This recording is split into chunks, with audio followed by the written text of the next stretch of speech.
ખીજડકા ગામની અંદર ધરજીયા પરિવાર દ્વારા આયોજિત હિંગળાજ માના મઢે નવરંગા માંડવાનું જે આયોજન કરવામાં આવ્યું છે અને તમામ ઉપસ્થિત તમામ માય ભક્તોને જય માતાજી। હું ભાવનગરથી હરેશભાઈ મેર,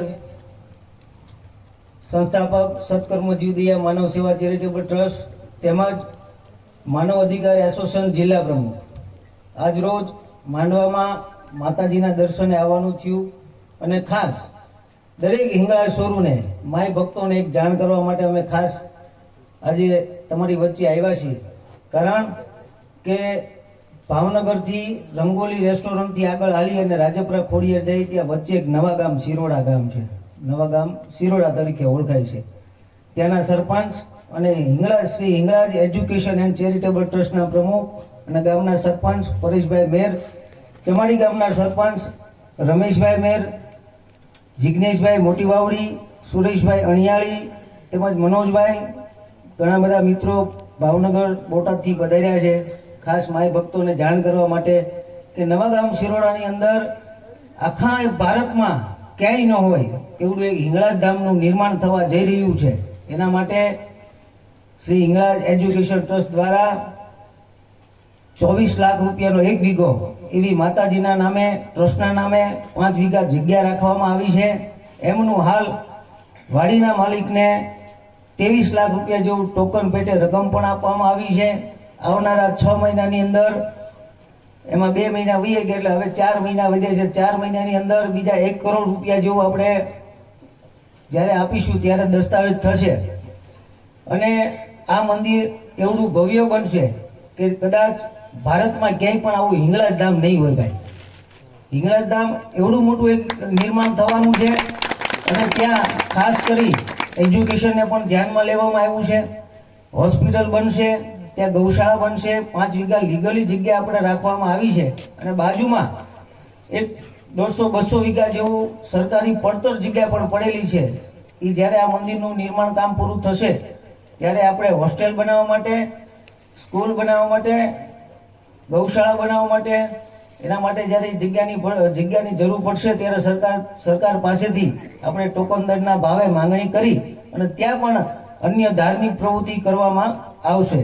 ખાસ કરી આપની વચ્ચે ઉપસ્થિત એટલા માટે થયા છે કે મિત્રો આવું ભવ્ય મંદિર બનશે।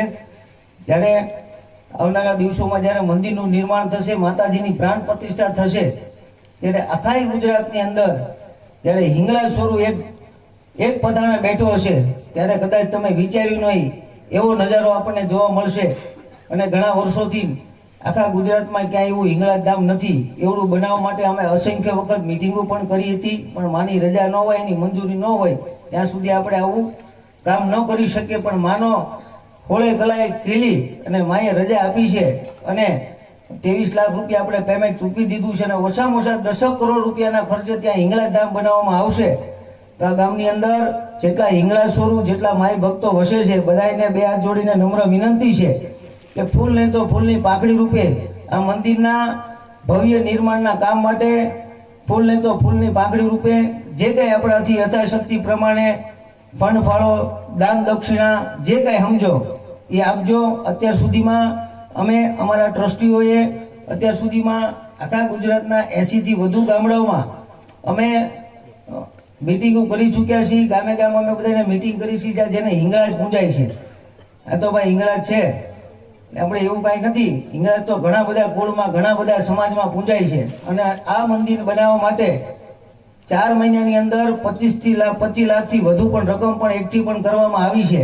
એની અંદર જાતના મુસલમાનથી લઈ અને દેવી પૂજકના દીકરા સુધી એ બધાય ફંડ ફાળો આપ્યો છે માના નામે।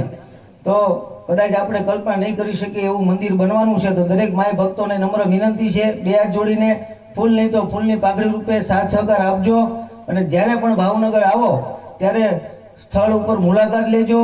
રાજપરા ખોડિયારથી નજીક જ છે, 1.5 કિલોમીટર જેવું થાય છે। તળાવના કાંઠે બહુ સરસ મજાનું લોકેશન છે। હિંગળાજ નામની જે ચેનલ છે યુટ્યુબમાં તમે સર્ચ કરશો તો ત્યાં પણ તમને લોકેશન જોવા મળશે ને ખાસ કરી ત્યાં સ્થળ ઉપર પધારજો તો તમને ખ્યાલ આવશે।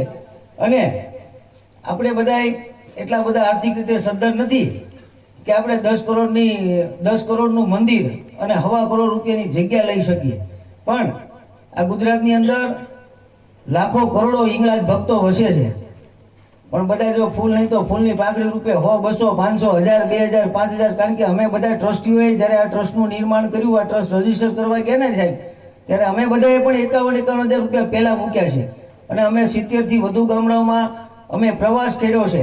એની અંદર અત્યાર સુધીમાં અમે 1.5 લાખ રૂપિયાનો પ્રવાસમાં અમારે પેટ્રોલ પૈસા અમે ખર્ચો કર્યો છે. આ જેટલા આ ટ્રસ્ટની અંદર એક રૂપિયાઓ એનો તમામ પણ એક રૂપિયાનો હિસાબ પણ છે, અને આ ટ્રસ્ટની અંદર જેટલા પૈસા જે માય ભક્તો આપે છે એમાંથી 1 રૂપિયાનું પાણીનું પાઉચ પણ અમે નથી પીધું.